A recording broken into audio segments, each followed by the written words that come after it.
आसमान से कुछ परिंदे आए और हर एक के मुंह में एक पत्थर था। ये ऐसे परिंदे थे कि उस दिन से पहले ना इन्हें कभी किसी ने देखा और ना उस दिन के बाद, और वो अब्राहा की फौज के लोगों को टारगेट कर करके मार रहे थे। हेलो एवरीवन, अस्सलाम वालेकुम, सत श्री अकाल। तो आज एक बार और हाजिर हम एक और वीडियो को लेकर। जो इस वीडियो का टॉपिक है हमारा द कोहिस्तान से हमने लिया है, और ये है अब्राहा के ऊपर जो 60,000 फौज लेके काबा शरीफ को तोड़ने जा रहे थे। और क्यों तोड़ने जा रहे थे और ये अब्राहा कौन है ये हमें मालूम नहीं है रियलिटी में गैस। तो अभी हम लोग इसको देखेंगे, द कोहिस्तान का वीडियो अभी हम लोग देखेंगे कि अब्राहा काबा शरीफ को तोड़ने क्यों जा रहे थे, जो कि काफ़ी मतलब इस्लाम को ख़त्म करने के लिए काफ़ी लोग भिड़े हुए थे। जैसे और भी लोग थे काबा तोड़ने के लिए, जिसे इस्लाम को ख़त्म करने के लिए, इस्लाम को मिटाने के लिए काफ़ी जंग हुई थी। उसी में से एक मुझे लगता है कि ये होगा अब्राहा में। तो चलिए बिना टाइम वेस्ट किए इस वीडियो को स्टार्ट करते हैं और देखते हैं। अगर चैनल पे नए होंगे तो चैनल को सब्सक्राइब कर लीजिए गाइज, क्योंकि मैं इसी तरह का वीडियो, इस्लामिक वीडियो लाता रहता हूँ और भी अच्छे अच्छे वीडियो लेके आऊँगा आपके लिए। तो चलिए स्टार्ट करते हैं इस। अब्राहा काबा से इतनी नफरत क्यों करता कि 60,000 फौज लेके काबा पर हमला कर दिया? क्योंकि काबा पूरे अरब के लिए सबसे मुकद्दस जगह बन चुकी थी। पूरे अरब से लोग मक्का इबादत के लिए आते थे, इबादत के लिए मक्का जाते थे, बहुत पैसा कमा रहे थे। अब्राहा को इस बात से बहुत गुस्सा आता था कि ये गरीब मक्का वाले, ना इनका कोई बादशाह है ना कोई गवर्नमेंट है, ये क्यों पूरे अरब का सेंटर बन चुके हैं। तो उसने हमले से पहले अपनी सल्तनत यमन के कैपिटल सना में एक बहुत बड़ा चर्च बनाया ताकि लोग काबा को छोड़कर उसके पास आए। लेकिन ये प्रोजेक्ट पूरी तरह फ्लॉप हो गया, जिसके बाद अब्राहा के पास सिर्फ एक ऑप्शन बचा था, किसी तरह काबा को गिराया जाए। अब्राहा किसी बादशाह के घर में पैदा नहीं हुआ था, बल्कि ये रोमन एम्पायर के एक छोटे से शहर के एक छोटे से बिजनेसमैन का गुलाम था। असल में मसला ये था कि यमन और हबशा की लड़ाई बहुत अरसे से चल रही थी, क्योंकि यमन वाज डोमिनेटेड बाय जूज, यहूदी, और हबशा में सारे क्रिश्चियंस रहते थे। तो क्या होना था? पहले यहूदियों ने हमला किया और क्रिश्चियन इलाकों में बहुत तबाही मचाई, जिसकी वजह से सुपर पावर रोमन एम्पायर को बहुत गुस्सा आया।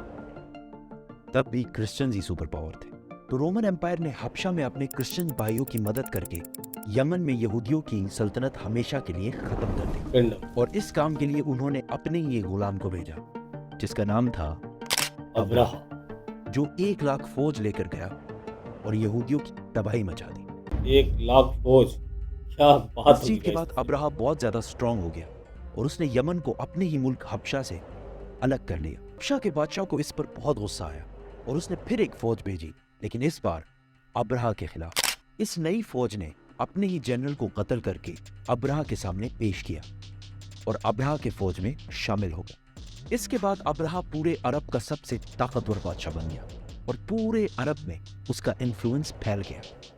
सिवाय एक चीज के, हर साल पूरे अरब से हजारों लोग मक्का में काबा के तवाफ के लिए जाया करते थे। तो अब्राहा ने सोचा इसमें कौन सी बड़ी बात है, हम भी एक बना देते हैं। तो उसने अपने कैपिटल में एक आलीशान चर्च बनाया, जिसको उसने पूरे दुनिया के हीरे जवाहरात से भर दिया।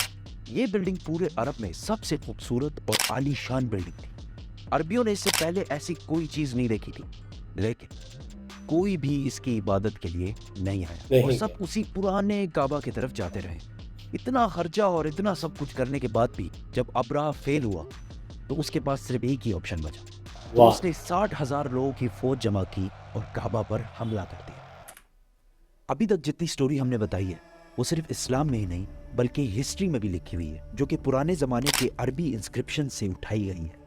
इन सब में अब्राहा एक बहुत बड़ा बादशाह था, लेकिन उसके मक्का जाने का कोई भी जिक्र नहीं है। लेकिन रीसेंट फाइंडिंग्स में कुछ ऐसी यहूदी इंस्क्रिप्शंस मिली हैं जिसमें क्लियरली लिखा हुआ है कि अब्राहा ने एक जगह पर हमला किया था जिसमें उसे बुरी तरह शिकस्त हुई थी। तो अब बड़े बड़े हिस्टोरियंस भी इसको मक्का पर इसी हमले को करार दे रहे हैं, जिसमें अब्राहा अपने साथ कुछ हाथियों को भी लेकर गया था। अरबियों को पता था कि वो इनका मुकाबला नहीं कर सकते। कुछ कबीलों ने लड़ाई करने की कोशिश की, लेकिन अब्राहा ने उन्हें कहा कि वो कोई खून खराबा नहीं चाहता, वो सिर्फ काबा को गिराना चाहता है ताकि लोग काबा को छोड़कर उसके चर्च में आए। आसपास सब लूटने के बाद जब वो मक्का पहुंचा तो उसने उनके चीफ को बुलाया। तो अब्दुल मुतलिब ने आकर कहा कि आपने मेरे कुछ ऊंट कब्जा किए हैं, वो मुझे वापस कर दें। तो अब्राहा ने हंस कर कहा कि मुझे तो लगा तुम बहुत बहादुर शख्स होगे, तुम्हें तो अपने ऊँटों की टेंशन है। तो अब्दुल मुतलिब ने कहा कि मैं सिर्फ अपने ऊँटों का मालिक हूँ, इस घर का जो मालिक है वो जाने और तुम जानो, लेकिन इतना मैं बता दूं, आज तक कोई भी इस घर को नुकसान नहीं पहुंचा नहीं पाया। पहुंचा, काबा को नुकसान नहीं पहुंचा। Allah. अगले दिन अब्राहा ने अपनी फौज को हमले का हुक्म दिया, लेकिन उसका हाथी रुक गया और बहुत कोशिश के बाद भी वो नहीं हिला। उसी वक्त आसमान से कुछ परिंदे आए और हर एक के मुंह में एक पत्थर था। ये ऐसे परिंदे थे कि उस दिन परिंदे से पहले ना इन्हें कभी किसी ने देखा और ना उस दिन के बाद, और वो अब्राहा की फौज के लोगों को टारगेट कर करके मार रहे थे। अब इसको बहुत सारे हिस्टोरियंस ने स्मॉल पॉक्स की एक एक्सट्रीम किस्म का है, क्योंकि जैसे ही पत्थर इनके जिस्म को लगता था तो वो खारिश कर करके अपने ही गोश्त को निकाल देते, हत्ता कि कुछ लोगों की हड्डियां तक नजर आने लगी। इस हालत में ये फौज वापस भागी और अब्राहा की 60,000 की फौज तबाह बर्बाद हो गई। बर्बाद हो गई। मक्का के कुरैश की ये जीत पूरे अरब में फैल गई और कुरैश अरब के नए बादशाह के तौर पर सामने आए। इस वाक़े के बाद पूरे अरब से लाखों लोग काबा के तवाफ के लिए और भी आने लगे और मक्का में हर साल ओकास का अजीम शान मेला सजने लगा।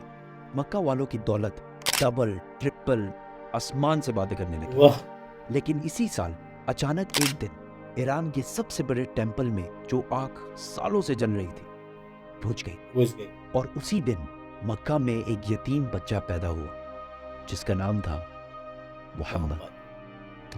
प्रॉफिट मोहम्मद। Muhammad. Read. तो गाइज ये था द कोहिस्तान का वीडियो जो अब्राहा के बारे में बता रहे थे।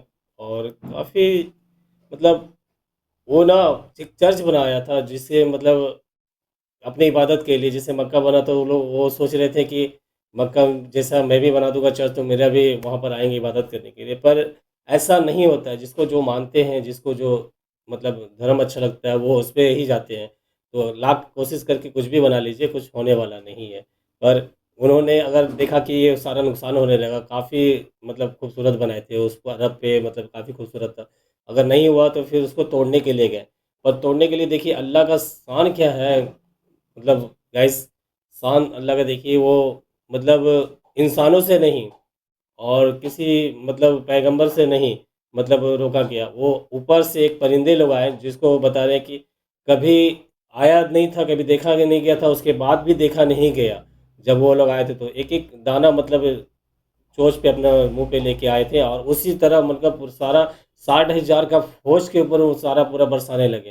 सारा फौज भाग गया, मतलब जहाँ पर वो गिरता था लगता था पूरा वहाँ गुद्दा मतलब गोश्त नजर आने लगता, हड्डी नजर आने लगती थी।